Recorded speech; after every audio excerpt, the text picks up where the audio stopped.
সুপ্রিয় ভিউয়ার, আপনারা জানেন ঢাকার চারপাশে নদী দ্বারা বেষ্টিত। একসময় এই নদীগুলো নষ্ট হয়েছে বিভিন্ন কলকারখানার দূষিত পানিতে। এরপর নতুন একটি সমস্যা দেখা দিয়েছে এই নদীগুলোতে। এই নদীগুলোতে সাকার ফিশে ভরে গেছে। এখন নদীগুলো যেন সাকার ফিশে পরিপূর্ণ। এই সাকার ফিশের কারণে দেশীয় যে মাছগুলো নদীতে ছিল সেগুলো আর বেড়ে উঠতে পারছে না। রাক্ষসে সাকার ফিশ সকল মাছগুলোকে খেয়ে ফেলছে। এই সাকার ফিশ এদেশের মানুষ খাবার উপযোগী বলে মনে করে না, যে কারণে এই সাকার ফিশগুলোকে কেউ ধরেও না। চাক্ষুষে সাকার ফিশের একটি বিকল্প ব্যবহারের উদ্যোগ নিয়েছে ঢাকা উদ্যানের এক তরুণ উদ্যোক্তা মহসিন পাটোয়ারি। তিনি তার অল্প পুঁজিতে এই সাকার ফিশকে প্রক্রিয়াজাত করে কুকুর, বিড়াল এবং বিভিন্ন ধরনের পাখি বা মাছের খাবার তৈরি করছে। তার এই উদ্যোগটি সফল হলে এদেশের নদীনালা থেকে এই সাকার ফিশ বিলুপ্ত হবে বলে আশা করা যায়। যারা নতুন ব্যবসার ধারণা খুঁজছেন, যারা নতুন ব্যবসা করতে যাচ্ছেন, তারা কিন্তু এই ব্যবসাটি ভেবে দেখতে পারেন। এটি কিন্তু বিশাল এক সম্ভাবনাময় ব্যবসা। আরও একটি কথা, যারা কুকুর বেড়াল পোষেন তারা কিন্তু এই মহসিন পাটোয়ারির কাছ থেকে কুকুর বেড়ালের খাদ্যগুলো সংগ্রহ করতে পারেন। এগুলো গুণগত মানে সেরা। এগুলো কিন্তু আপনারা অনায়াসে আপনার পোষা প্রাণীকে খাওয়াতে পারেন। আপনার এই উদ্যোগেই কিন্তু মহসিন আলী উৎসাহিত হবে। তার মাধ্যমে আরও অনেক যুবকরা এই পেশায় আসতে পারে। এর মাধ্যমে আমাদের এই নদীগুলো থেকে এই সাকার ফিশকে মুক্ত করা সম্ভব হলেও হতে পারে। প্রতিটার পেটে ডিম আছে। এই এর চেয়ে থেকে বড় সাইজ পাওয়া যায় এখানে? 1 কেজি পর্যন্ত আছে। এই মাছটার মধ্যে কি কোনো কাটা আছে? কোনো? হ্যাঁ, কাটা আছে। এগুলো সব কাটা। এগুলো সব কাটা? মানুষ বলে 3 কাটা, আসলে কাটা না। এগুলো যে কাটা, এগুলো হাতে একবার বেলেট মারার মতো কল হয়ে যাবে একবারে বল দিলে। ও, কাটাই। হ্যাঁ, এগুলো কাটা সব। মুখ কিন্তু ছোট, কিন্তু অথচ নদীর মাছ সব ধ্বংস।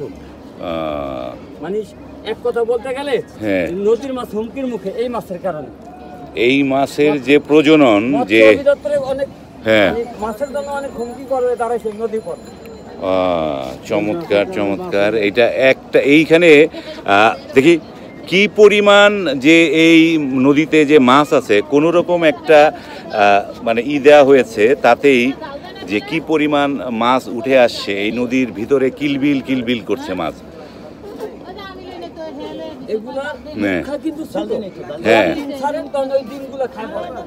ও, মানে এগুলোর মানে ছোট, মুখ ছোট।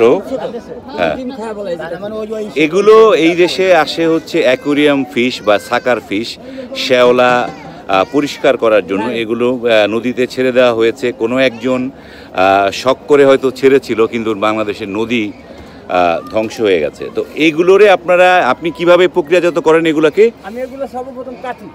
কাটেন? হ্যাঁ হ্যাঁ বাবা বড়িয়া নিয়ে আসুন, কেটে দেখে। হ্যাঁ,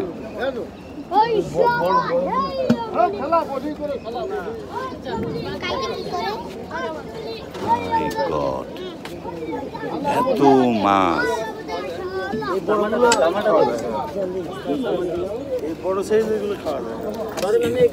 হ্যাঁ,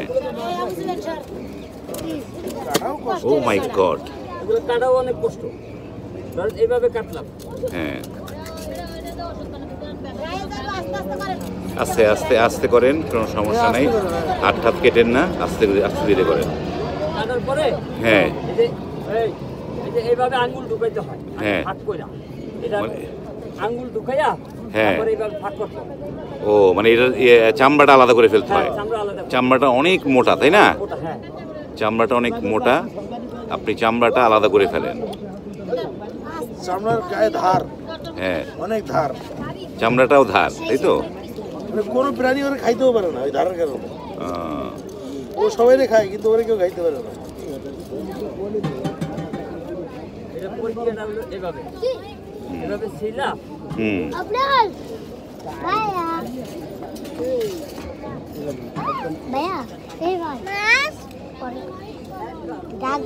এই যে খাওয়া শিখাই দিচ্ছে ফেসবুকে ছাড়িয়ে দিলে, এই মাছও খাই ফেলে পাবলিক। এখন তো কেউ খাওয়া জানে না, খায় তো। এবার যারা খাওয়া জানে না, এবার খাওয়া জানে যাবে, যাই খাবে।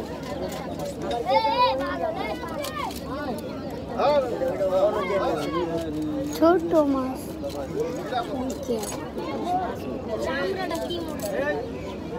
চামড়া শুধু না, ওর সাথে আবার ধার ধার আছে, কাটা কাটা আছে ওই চামড়ার সাথে। এই যে আমার প্রক্রিয়াটা হলো এভাবে, এই যে এইভাবে কাটা থাকবে না, শুধু মাছ থাকবে, মানে শুধু মাছটা থাকবে। শুধু মাছ থাকবে। এই যে এইটাতে আমি পিস পিস করে এইভাবে কাটলাম, হ্যাঁ, কাইটা এটাতে আমি রৌদ্র দিলাম। এই যে এগুলা রোদ্রে দিয়ে শুকান, এই তো? হ্যাঁ, রৌদ্র দিয়ে শুটকি করেন রোদ্রে। রোদ্রে তো কতদিন রাখতে হয় এগুলো শুকাইতে হলে? নরমালে 1 সপ্তাহ। 1 সপ্তাহ রাখতে হয়। ওই শুটকি করে ওই বিড়ালের খাদ্য, পুকুরি খাদ্য বিক্রি করে। এটা বিশাল প্রসেস এইটা। মাছের গায়ে রক্ত আছে, ভালো দেখা যায়। একবারে হরিকার গোস্তের মতো। আমার হাতে তো পালু, এই কারণে আপনার ওই চিন্তা দেখতে একবারে একবার মাত্র এই চাষা মাছ কুয়া মারছে, একবারে এইগুলো মাছ। এগুলো কি ছোটগুলোও কি ইউজ করা যায় এইভাবে? হ্যাঁ, ছোটগুলো ইউজ করা যায়, তবে এটা কম। ছোটগুলো আমার নদীতে ছাড়ে দেন না, এই ছোটগুলো করা যায় না। এই ছোটগুলো করা যায় না। ছোটগুলো নদীতে ছাড়ে দেন। এগুলোর এমনি ক্র্যাশ করে করা যায় না? হ্যাঁ, মানে এগুলো করা যায়, গরম পানি দিলে হয়, প্রক্রিয়া করা লাগে। সেটা অন্য প্রক্রিয়ায়। হ্যাঁ, গরম পানি দিলে হয়। মাছটা হুম, এটা হলো টোটালিয়া, মানে হ্যাঁ। আমরা ফালাই দিছি ক্লিয়ার। হ্যাঁ।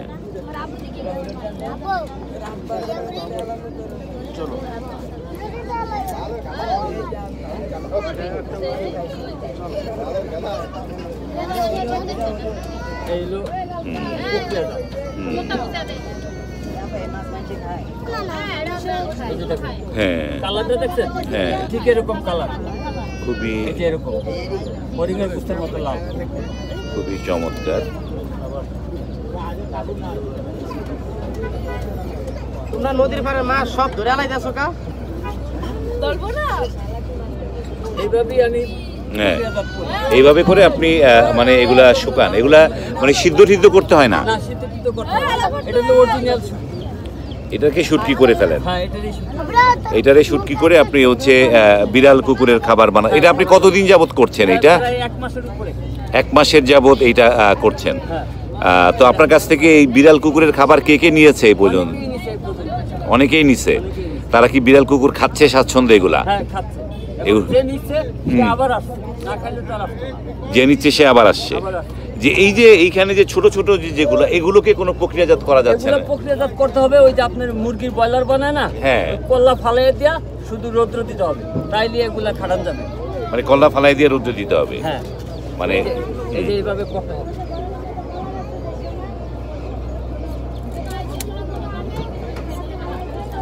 এভাবে কাটা ফেলাই দিছি না, হ্যাঁ, এখন এটারে এইভাবে আমি কাটলাম।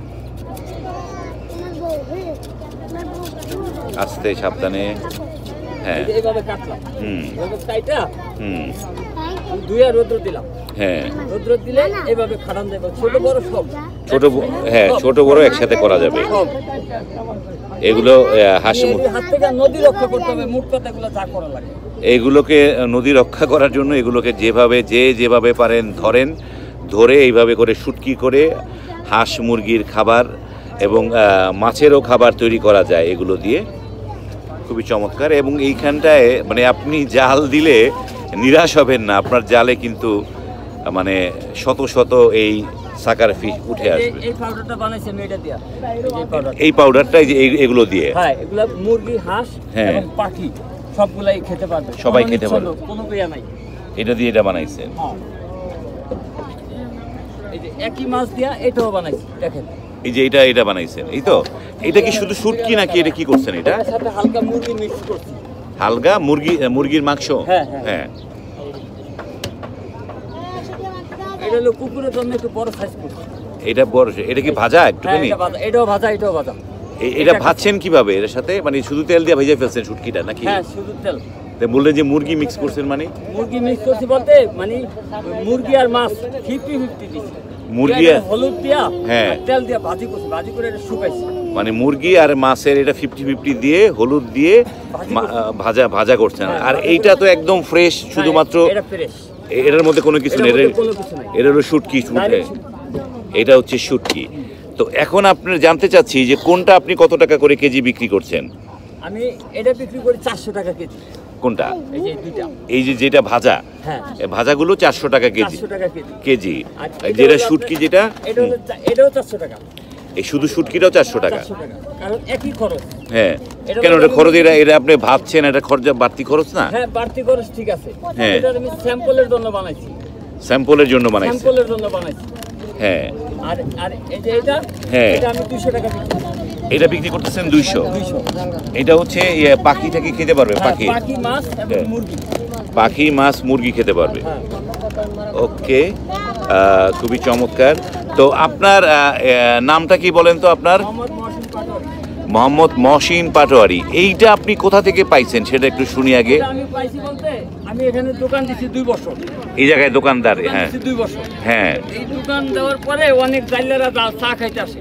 হ্যাঁ। আসলে ওনারা খুব দুঃখ প্রকাশ করে, যেমন আমার কিছু ভাই বেড়াতার আছে, হ্যাঁ। ওনারা এসে বলে যে ভাই কি বলবো, আগে তো যে পরিমাণ মাছ ধরতাম বাসা ভাড়া বা খরচপাতি দিয়ে চলতে পারতাম, হ্যাঁ। চলাটা খুব দায় হয়ে পড়ছে। তাইলে এগুলা আমি ওই কথা শোনার পরে ইয়া করলাম যে আমি আসলে এগুলা দিয়ে কি করা যায়, কি হ্যাঁ। করলে এগুলা হুমকির হাত থেকে বাঁচানো যায়। তো এই পরে একদিন ওই যে আপনার এই কিছু মাছ কুকুরে খাইতেছিল, হুম তো তখন থেকে আমার মাথায় কাজ করলো যে তাহলে তো এগুলো কুকুর আর বিড়ালের খাবার হিসাবে ব্যবহার করা যায়। হ্যাঁ। ওইখান থেকেই আমি এই পদক্ষেপটা নেওয়া। বাহ, খুবই চমৎকার একটা উদ্যোগ আপনি নিয়েছেন। আমাদের দেশের, বাংলাদেশের নদী, খাল, বিলকে রক্ষা করার জন্য এই যে এই জিনিসগুলো এত পরিমাণের প্রজনন হয় এই সাকার ফিশের, এগুলোকে যদি বিকল্প ব্যবহার করা যায়, সেই বিকল্প ব্যবহারে কর্মসংস্থানের মানে একটা সুযোগ হবে, এবং পাশাপাশি আমাদের নদীকে এই সাকার ফিশ থেকে এই যে দেখেন, রক্ষা একটা করা মাছ যাবে। আছে, হুম এই যে এই মাছটা আছে না, হ্যাঁ। এটা আপনি শুকানোর পরে হ্যাঁ। কোনো গ্যাস নাই, কোনো গন্ধ নাই, হ্যাঁ। আপনি যে কোনো কাজে ব্যবহার করতে পারবেন। এটা যে কোনো কাজে ব্যবহার করা যাবে। হ্যাঁ, হ্যাঁ, এটা কুকুরও খাবে, বিড়ালও খাবে, এই অবস্থা। এই অবস্থায় কুকুর বিড়াল দুইটাই খায়। দুইটাই খাবে। সুপ্রিয় ভিউয়ার, ভিডিওটি কেমন লাগলো কমেন্ট করে জানাবেন।